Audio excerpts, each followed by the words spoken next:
प्रमाण पत्र धारक, अगर सी प्रमाण पत्र धारक है आप तो आपको 3 अंक मिलेंगे, बी प्रमाण पत्र धारक हैं आप तो आपको 2 अंक मिलेंगे और ए प्रमाण पत्र है आपके पास तो आपको 1 अंक मिलेगा।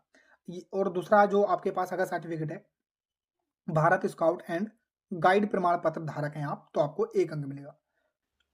देखो ये तो हुई बात अभी एनसीसी वालों की। अब बाकी आप देखो और अगर आपके पास सर्टिफिकेट है तो आप 7 का 2 पॉइंट पढ़ सकते हैं, 7 का 3 पॉइंट पढ़ सकते हैं।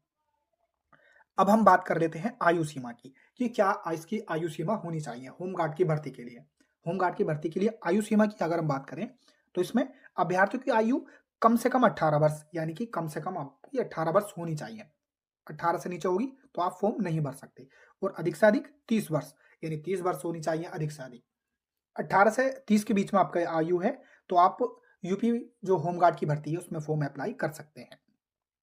30 से ऊपर है तो नहीं भर सकते, 18 से नीचे है तो नहीं भर सकते।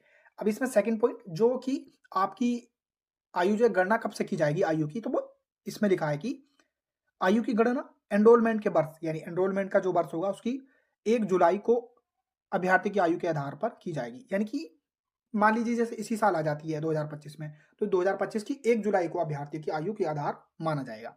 ठीक है, बाकी जो बचे जिन्हें रिजर्वेशन मिलता है एज को लेकर के, चाहे तो वो एससी एसटी ओबीसी हो तो उनको उनके आधार पर रिजर्वेशन मिलेगा। ठीक है, अगर हम बात कर लें इसके बारे में अब